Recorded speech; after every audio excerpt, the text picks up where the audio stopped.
Hello everyone. My name is Ranjana Yadav and I am from Divakar Education Hub.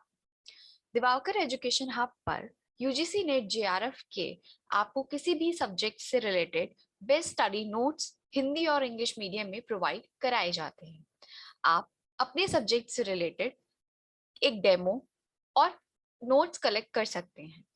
Screen पर दिए गए इस number पे contact कर आप सारी डिटेल्स ले सकते हैं।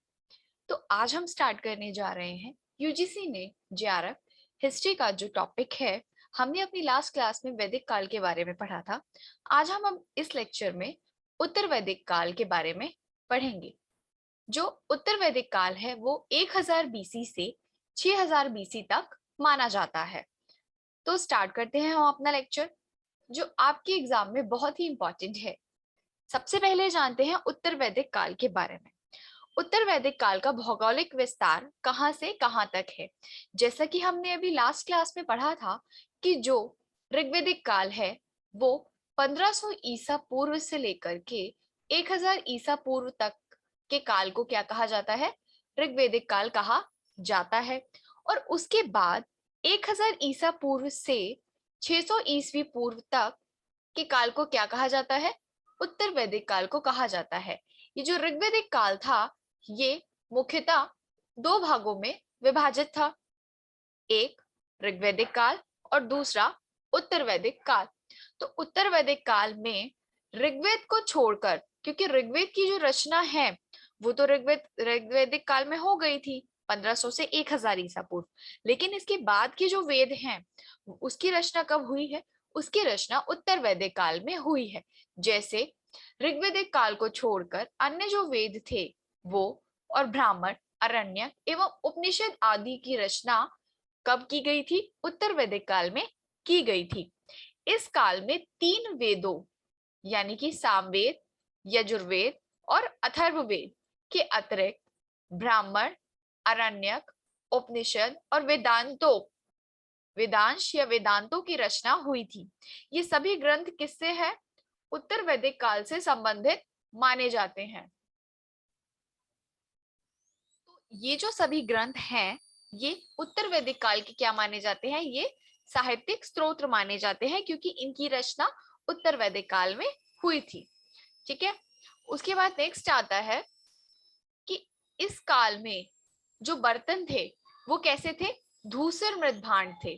ठीक है, क्योंकि चित्रित धूसर मृद भांड जो है वो इस काल की विशिष्टता थी, क्योंकि यहाँ के निवासी मिट्टी के चित्रित और भूरे रंग के जो कटोरे और थालियों का प्रयोग करते थे। मतलब जो भी वो बर्तन बनाते थे उनपे एक ऐसा कलर होता था, उनपे भूरे कलर किया जाता था और चित्र बनाए जाते थे जिसको क्या, चित्र धूसर मृदभांड कहा जाता है। उसके बाद आता है कि इस काल में लोहे के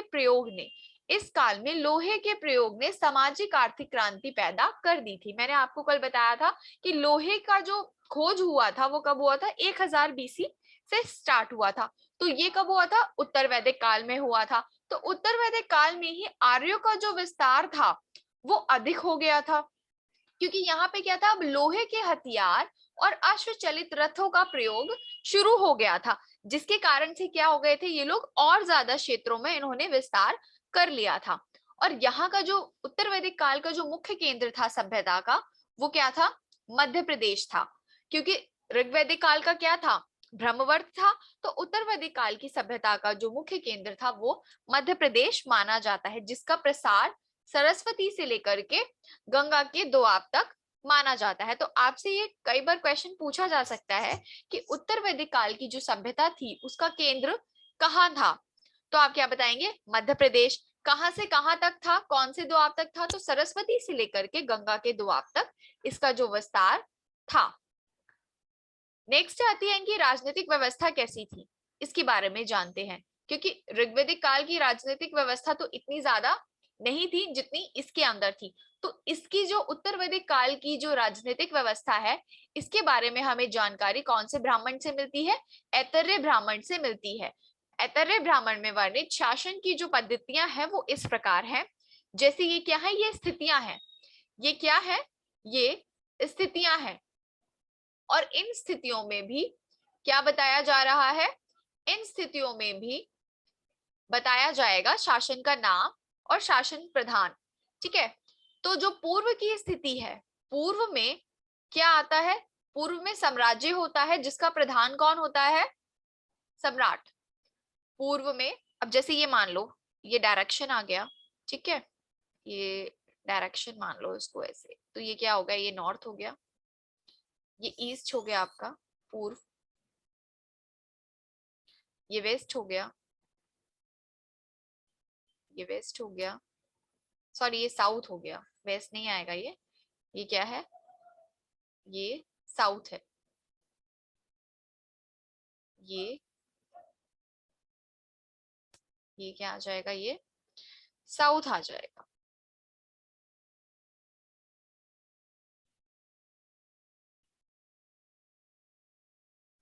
एक सेकेंड आपको, ये क्या है, ये बेसिकली साउथ है, ठीक है, और ये क्या आ जाएगा, ये आ जाएगा आपका वेस्ट।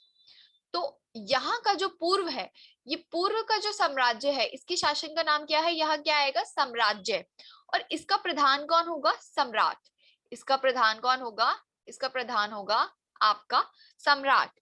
उसके बाद आता है मध्य, तो जो मध्य में है वहां कौन होगा, राज्य है, मतलब ये जो मिडल एरिया आ जाएगा, यहाँ क्या आ जाएगा, ये आपका राज्य आ जाएगा, और यहाँ पे कौन हो जाएगा, राजा। तो सेंटर से कौन शासन करता है, राजा, और बाकी के नॉर्थ ईस्ट वेस्ट साउथ में कौन शासन करते हैं, ये, जैसे कि पश्चिम में हो जाएगा स्वराज, और यहाँ का शासक स्वराट। उत्तर में हो जाएगा वैराज्य, जिसका शासक कौन हो जाएगा, प्रधान, विराट, और दक्षिण में आपका आ जाएगा भोज्य, जिसका शासक कौन हो जाएगा, शासन का प्रधान भोज्य हो जाएगा, कौन हो जाएगा, भोज्य हो जाएगा। ठीक है, तो ये आप याद रखेंगे, ये आप याद रखेंगे कि कहाँ पे क्या क्या चीजें आ रही हैं। फिर नेक्स्ट आती है इनकी शासन व्यवस्था, कि उत्तर वैदिक काल में व्यवस्था कैसी थी, राजतंत्रात्मक शासन व्यवस्था थी, और बहुत ही ज्यादा सशक्त भी थी। ठीक है, क्योंकि इस काल में क्या था, राज्य का आकार बढ़ने लगा था, जिससे क्या हो गया था, राजा का महत्व बढ़ गया था, और उसके अधिकारों का विस्तार भी हुआ था। जैसे जैसे क्षेत्रों का फैलाव होगा वैसे वैसे क्या होंगे, राजा का महत्व बढ़ता जाएगा, और अधिक उसके अधिकारों का भी क्या होने लगेगा, विस्तार होने लगेगा। जैसे कि अब उत्तर वैदिक काल में राजा को कौन कौन से नामों से पुकारा जाने लगा था, सम्राट, एकराट और अधिराज। इन तीन नामों से राजाओं को क्या संबोधित किया जाता था उत्तर वैदिक काल में।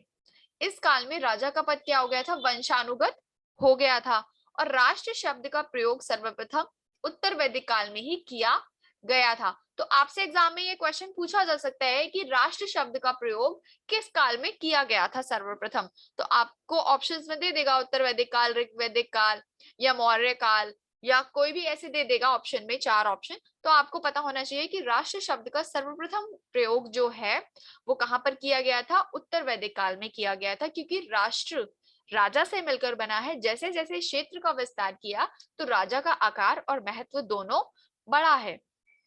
इसके बाद आता है उत्तर वैदिक काल में जो संस्थाएं थी, सभा और समिति का अस्तित्व क्या हो गया था, कायम था, बना रहा था, लेकिन विदत जो है इस समय तक आते आते लुप्त हो गई थी। ऋग्वैदिक काल में 3 सभाएं थी, सभा, समिति और विदत, 3 तरह की संस्था थी, लेकिन उत्तर वैदिक काल में सिर्फ 2 ही संस्था रही थी, जिनमें उत्तर वैदिक काल में सभा महिलाओं में प्रयोग नहीं करती थी, और ऋग्वैदिक काल में महिलाएं जो हैं वो सभा में भाग लिया करती थी। उत्तर वैदिक काल तक आते आते महिलाओं की जो स्थिति है उसमें काफी गिरावट आ गई थी, क्योंकि अब समाज कैसा, पितृसत्तात्मक हो गया था इसका स्वरूप।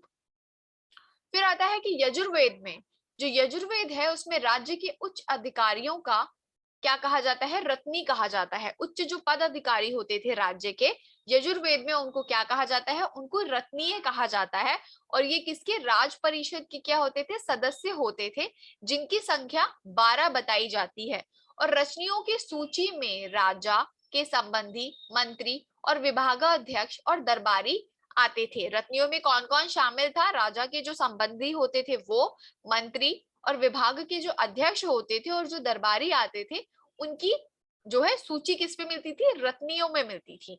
ठीक है, और ये टोटल कितने होते थे, 12 रत्नीय होते थे। और कहाँ पे मिलता है उनका उल्लेख, यजुर्वेद में मिलता है।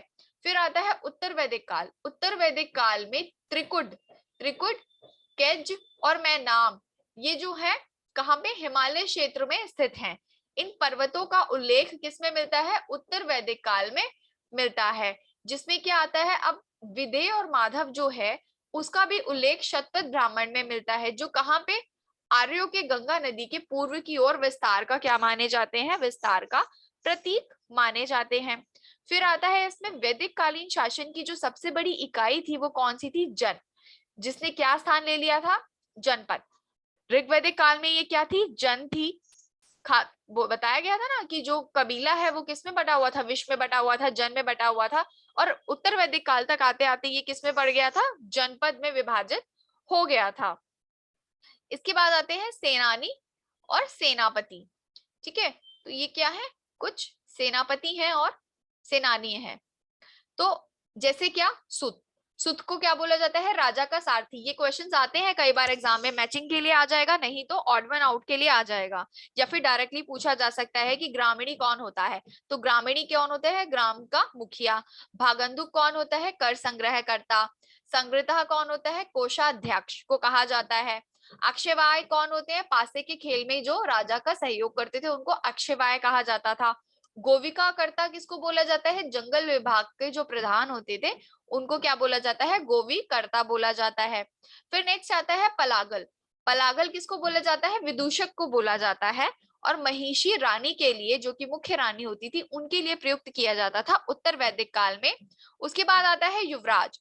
युवराज राजकुमारों को बोला जाता था। नेक्स्ट आता है आपके लिए इनकी सामाजिक व्यवस्था, कि उत्तर वैदिक काल की सामाजिक व्यवस्था कैसी थी। तो उत्तर वैदिक काल में जो समाज था वो स्पष्ट रूप से 4 वर्णों में विभाजित हो गया था। कौन से वर्णों में, ब्राह्मण, क्षत्रिय, वैश्य और शूद्र। इस काल में ब्राह्मणों ने समाज में अपनी श्रेष्ठता क्या कर ली थी, स्थापित कर ली थी। जैसे कि क्षत्रियों में कौन सा योद्धा वर्ग का प्रतिनिधित्व किया था, इन्हें जनता का क्या माना जाता था, इन्हें जनता का रक्षक माना जाता था। और राजा का चुनाव जो है इसी वर्ग के द्वारा किया जाता था। और जो वैश्य होते थे वो किसमें संबंधित हो गए थे, वो व्यापार और कृषि से संबंधित हो गए थे। और कुछ अलग अलग तरह के दस्तकारी के धंधे भी शुरू कर दिए थे, जो कि ऋग्वेद काल से ही चले आ रहे हैं। और उत्तर वैदिक काल में जो ये क्या थे, एक करदाता बन गए थे। मतलब जब वैश्य जो थे वो व्यापार वाणिज्य किया करते थे ऋग्वैदिक काल में, उत्तर वैदिक काल तक आते आते इनकी स्थिति में परिवर्तन आ गया था और ये क्या बन गए थे, ये करदाता बन गए थे। उसी तरह से शूद्र, शूद्रों का काम क्या था, तीनों उच्च वर्ग की सेवा करना शूद्रों का काम था। और इस वर्ग में कौन लोग आते थे, सभी श्रमिक लोग आते थे। स्त्रियों को समानता कैसा दर्जा दिए जाने लग गया था, निम्न दर्जा दिया जाने लग गया था। और ऐतर्य ब्राह्मण में पुत्री को क्या बोला गया है, ऐतर्य ब्राह्मण में पुत्री को कृपश बोला गया है। आप ये बात याद रखिएगा कि आपसे क्वेश्चन में पूछा जा सकता है कि पुत्री को कृपश किसमें कहा गया है, या फिर कृपश का मतलब क्या होता है। तो ऐतर्य ब्राह्मण में पुत्री को कृपश कहा जाता है। उत्तर वैदिक काल का अभी मैंने आपको बताया कि समाज कैसा हो गया था, पितृसत्तात्मक हो गया था, जिसका स्वामी कौन होता था, पिता होता था। इस काल में स्त्रियों को पैतृक संबंधित कुछ अधिकार प्राप्त थे। ऋग्वैदिक काल में बलि क्या था, एक स्वेच्छाकारी कर था जो अपनी इच्छा से दिया जाता था। लेकिन उत्तर वैदिक काल में आते आते इसको क्या, नियमित कर बना दिया गया था। आपकी इच्छा हो या नहीं हो, आपको कर देना ही पड़ेगा।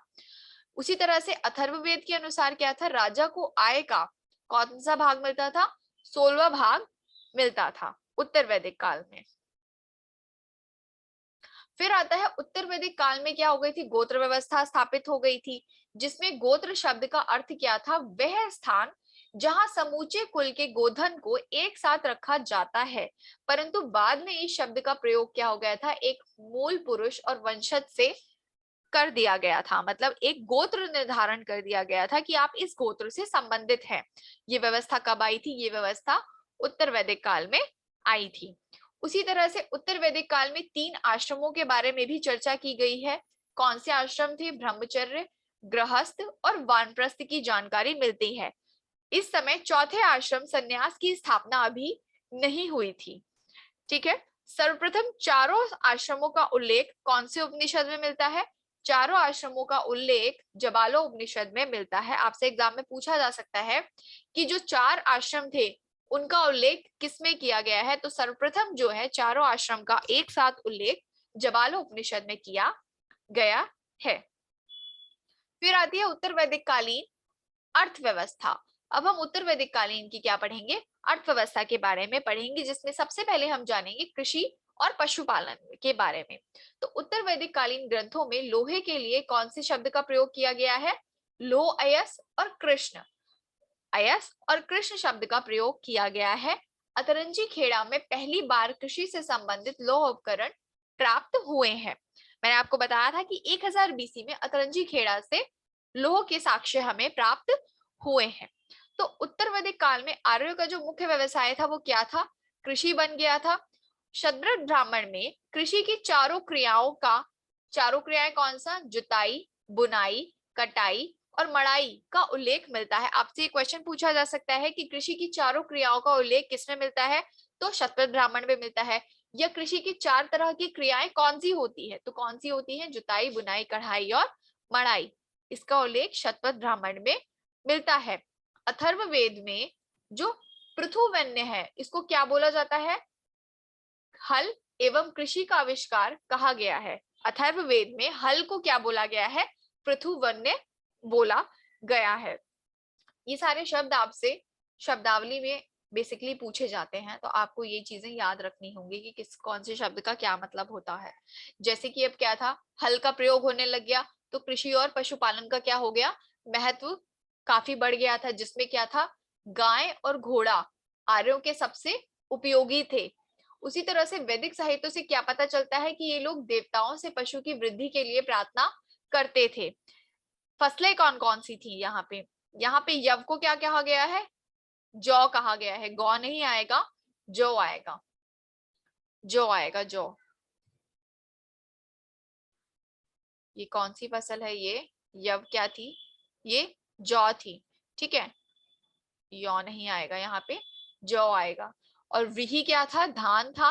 माड़ उड़द को बोला जाता था और गुदंग मूंग को बोला जाता था। गोधुम जो था वो गेहूं के लिए प्रयुक्त होता था। और मसूर, ये सारी क्या थी? खाद्यान्नों का वर्णन किसमें मिलता है? यजुर्वेद में मिलता है, जो उत्तर वैदिक काल में प्रचलित है। ठीक है। और काठक संहिता में 24 बैलों द्वारा खींचे गए हल, 24 बैलों द्वारा खींचते हल का क्या उल्लेख मिलता है। तो ये सब चीजें आप याद रखिएगा, आपके एग्जाम में ये बहुत इंपॉर्टेंट है और बहुत बार पूछा जाता है। अब इनके वाणिज्य व्यापार की बात कर लेते हैं, क्योंकि जैसे जैसे ये लोग आगे बढ़ने लगे, कृषि और पशुपालन के साथ साथ क्या हो गया था? इनके जीवन में स्थिरता आ गई थी उत्तर वैदिक काल में, जिसके बाद इन्होंने क्या? व्यापार और वाणिज्य जो है उसका क्या तीव्र गति से विकास करना शुरू कर दिया था। तो इस काल में जो आर्य थे वो सामुद्रिक व्यापार से भी क्या हो गए थे? दिन ब दिन परिचित हो गए थे, क्योंकि जो समुद्र था ऋग्वैदिक काल में उसका प्रयोग किसके लिए किया जाता था? उसका प्रयोग जल जमाव या समुद्र के लिए बस किया जाता था, पूजा पाठ समृद्धि से मतलब था। लेकिन जैसे जैसे ये लोग उत्तर वैदिक काल की तरफ आए, इनके जीवन में स्थिरता आई, क्षेत्रों का फैलाव हुआ और क्या हुआ? उनसे ये लोग व्यापार से भी परिचित हो गए। जैसे कि शतपथ ब्राह्मण में जो है वाणिज्य या व्यापार और सूद पर रुपए देने लेने वाले को क्या बोला जाता था? बोहरा बोला जाता था। ठीक है। तो जो लोग व्यापार वाणिज्य में पैसे जो है रुपया पैसा उधार देते थे, वो सूद पर देते थे, उनको क्या बोला जाता था? उनको बोहरा बोला जाता था। ये उल्लेख कहाँ पे मिलता है? शतपथ ब्राह्मण में मिलता है। उसी तरह से उत्तर वैदिक काल में जो मुद्रा का प्रचलन शुरू हो गया था, परंतु सामान्य लेन देन के लिए व्यापार कैसा था? वस्तु विनिमय पर आधारित था। मुद्राएं तो शुरू हो गई थी, लेकिन अभी भी कैसा था व्यापार वाणिज्य? वस्तु विनिमय पर आधारित था। जो सामान्यतः लेन देन की छोटी मोटी चीजें होती थी वो लोग इसका प्रयोग करते थे। और कैसी मुद्राएं मिली है? कौन से प्रकार की मिली है? निष्क, शतमान, कृशल और पाद, ये 4 तरह की मुद्राएं मिली है। कहां पर मिली है? उत्तर वैदिक काल में मिली है। तो इसी तरह से ऐतरेय ब्राह्मण में श्रेष्ठी का उल्लेख है और वात्स्यायनी संहिता में उल्लेखित है कि गण या गणपति शब्द का जो प्रयोग है वो संभवतः किससे किया गया है? व्यापारिक संगठन के लिए किया गया है। उसी तरह से स्वर्ण और लोहे के अतिरिक्त इस युग के जो आर्य थे वो किससे, टिन, तांबा, चांदी और सीसा से भी परिचित हो गए थे। तो पहले क्या था, लोहे का प्रयोग नहीं था, तो ये लोग लोहे से परिचित नहीं थे। सारे धातुओं से परिचित थे लेकिन लोहे से नहीं थे। और अब जब लोहे का इस्तेमाल शुरू हो गया, प्रयोग शुरू हो गया, तो ये लोग स्वर्ण और लोहे के साथ साथ टिन, तांबा, चांदी और सीसा से भी क्या, परिचित हो गए थे। इसी तरह से शिल्पियां जो थी, शिल्पियों में रथकार बहुत प्रमुख थे, क्योंकि कुछ वर्गों का संस्थान ऊंचा था। किसमें, शिल्पियों का, क्योंकि ये रथ बनाते थे और इनमें यज्ञोपवीत यानी कि जनेऊ पहनने का अधिकार प्राप्त था। किसको, शिल्पियों को। जैसे कि तैत्तरीय ब्राह्मण में करघा के लिए कौन सा शब्द का प्रयोग किया गया है, वेमन। ये याद रखना कि वेमन जो शब्द है उसको क्या बोला जाता है, करघा बोला जाता है। और इसका उल्लेख कहाँ मिलता है, तैत्तरीय ब्राह्मण में मिलता है। ठीक है। उसी तरह से हम नेक्स्ट आते हैं, इनके उद्योग और व्यवसाय कैसे थे, कैसे कैसे उद्योगों का ये लोग प्रयोग करते थे और कौन कौन से व्यवसाय इन्होंने अपनाए। तो उद्योग और विभिन्न प्रकार के जो शिल्प था उसका उदय उत्तर वैदिक काल में शुरू हो गया था। उत्तर वैदिक काल में अनेक व्यवसायों के विवरण मिलते हैं, जिनमें कौन से, धातु शोधक, रथकार, बढ़ई, चम्रकार, स्वर्णकार, कुम्हार आदि का उल्लेख मिलता है। इस काल में वस्त्र निर्माण उद्योग भी एक प्रमुख उद्योग बन गया था, क्योंकि लेकिन कपास का उल्लेख यहाँ पे नहीं मिलता है। कपास का उल्लेख कहाँ मिलता है, सिंधु घाटी सभ्यता से। ठीक है। लेकिन ऊन, ऊन यानी कि ऊन, शज यानी कि सन, इसका उल्लेख मिलता है। यानी कि ये लोग ऊन या शज, सन से अपने कपड़े या वस्त्र निर्माण किया करते थे। ठीक है। नेक्स्ट आता है फिर, ये लोग जो हैं, बुनाई का जो कार्य था, बुनाई का काम बड़े पैमाने पर किया जाता था। संभवतः यह काम कौन करेंगी, बुनाई का काम स्त्रियां करती थी। रंगसाजी और कढ़ाई का काम भी कौन करती थी, स्त्रियां करती थी। तो सिलाई हेतु सुई का भी उल्लेख मिला है। जाहिर सी बात है कि जब वहां पे वस्त्र निर्माण हो रहा है तो सुई और धागा और ये सब चीजें तो मिलेंगी ही। तो आप देख रहे हैं कि धीरे धीरे ये लोग कितने ज्यादा विकसित अवस्था में प्रवेश कर रहे थे। तो उत्तर वैदिक काल में मृदभांड निर्माण भी शुरू हो गया था और इसने क्या कर लिया था, एक व्यवसाय का रूप ले लिया था। इस काल में लोग लाल मृदभांड अधिक प्रचलित था। ठीक है। धातु शिल्प क्या बन गया था, एक उद्योग बन गया था। इस युग में धातु गलाने का उद्योग बड़े पैमाने पर किया जाता था। संभवतः क्या किया जाता था कि तांबे को गलाकर विभिन्न प्रकार के उपकरण और वस्तुएं बनाई जानी शुरू हो गई थी। वात्सेनीय संहिता में और तैत्तरीय ब्राह्मण में विभिन्न प्रकार के व्यवसायों की लंबी सूची मिलती है। अब आपसे ये क्वेश्चन पूछ लेगा कि विभिन्न प्रकार के व्यवसायों की लंबी सूची कहाँ पे मिलती है, तो विभिन्न प्रकार के जो व्यवसाय हैं उसकी लंबी सूची वात्सेनीय संहिता और तैत्तरीय ब्राह्मण में मिलती है। फिर नेक्स्ट आता है, इनकी धार्मिक व्यवस्था कैसी थी, इनकी धार्मिक व्यवस्था कैसी थी। तो उत्तर वैदिक काल में जो धर्म था उसका प्रमुख आधार क्या था, यज्ञ। लेकिन धीरे धीरे इसके पूर्वज ऋग्वैदिक काल में स्तुति और आराधना को महत्व दिया जाता था। उत्तर वैदिक काल में मूर्ति पूजा के आरंभ होने के भी कुछ संकेत यहाँ पर मिलते हैं। यज्ञ और कर्मकांडों का महत्व इस युग में बढ़ गया था। इसके साथ ही अनेकों अनेक मंत्र विधियां और अनुष्ठान धीरे धीरे प्रचलित होने लगे थे, क्योंकि ऋग्वेद के बाद बहुत सारे ये जो वेद हैं उनकी रचना की गई थी, ब्राह्मण ग्रंथों की रचना की गई थी, स्मृति ग्रंथों की रचना की गई थी, वेदांतों की रचना की गई थी। तो यहाँ पे क्या थे, मंत्र विधियां और अनुष्ठान जो थे वो काफी प्रचलन में थे। उसी तरह से उपनिषदों में क्या है, स्पष्ट रूप से यज्ञों और कर्म कांडों की निंदा भी की गई है। ठीक है। इस काल में ऋग्वैदिक देवता जो थे, इंद्र, अग्नि, वायु, ये क्या हो गए थे, महत्वहीन हो गए थे, इनका महत्व कम हो गया था और इनका स्थान किसने ले लिया था, प्रजापति, विष्णु और रुद्र ने ले लिया था। ऋग्वैदिक कालीन मुख्य देवता इंद्र, अग्नि और वायु को माना जाता था और उत्तर वैदिक काल के प्रमुख देवता प्रजापति, विष्णु और रुद्र माने जाते थे। इसके बाद आता है कि प्रजापति को क्या बोला गया था, सर्वोच्च देवता कहा जाता था, जबकि परीक्षित को मृत्युलोक का देवता कहा जाता था। प्रजापति उत्तर वैदिक काल के सर्वोच्च देवता कहलाते थे, लेकिन परीक्षित को मृत्युलोक का देवता कहा जाता है। उत्तर वैदिक काल के अंतिम दौर में कर्मकांड और अनुष्ठानों के विरोध में वैचारिक आंदोलन भी शुरू हो गए थे, क्योंकि उत्तर वैदिक काल के अंतिम दौर में क्या आ गया था, जैन धर्म और बौद्ध धर्म का उदय शुरू हो गया था, जो कि पूर्णता क्या था, कर्मकांड और अनुष्ठानों के विरुद्ध था। इस आंदोलन में क्या था, शुरुआत उपनिषदों ने की थी। अब जैसे कि उपनिषदों से हमें क्या जानकारी मिलती है, तो उपनिषदों में हमें पुनर्जन्म, मोक्ष और कर्म कांड के सिद्धांतों की जो है स्पष्ट रूपरेखा की गई है, व्याख्या की गई है। और उपनिषदों में ब्रह्म और आत्मा के संबंधों की व्याख्या भी की गई है। तो उपनिषदों में किसकी? पुनर्जन्म, मोक्ष और कर्म के सिद्धांतों की व्याख्या की गई है। इसके साथ ब्रह्म और आत्मा के बीच में जो संबंध है उसकी भी व्याख्या किसमें की गई है? उसकी भी व्याख्या उपनिषदों में की गई है। जैसे कि निष्काम कर्म मठ का जो सिद्धांत है वो किसमें मिलता है? वो ईशोपनिषद में दिया गया है। कठोपनिषद में यम और नचिकेता का संवाद दिया गया है। ये क्वेश्चन बहुत बार पूछा गया है कि यम और नचिकेता का संवाद किसमें उल्लेखित है, तो आपको पता होना चाहिए कि कठोपनिषद में यम और नचिकेता का संवाद मिलता है। और वृद्धारण्यक उपनिषद में किसका संवाद मिलता है? गार्गी और याज्ञवल्क्य का संवाद मिलता है। ये भी क्वेश्चन आपसे एग्जामिनर बहुत बार पूछता है। अब सबसे एंड में आते हैं हमारे दर्शन। सबसे एंड में क्या आता है? हमारा दर्शन आता है जिसकी उत्पत्ति उत्तर वैदिक काल में ही हुई थी।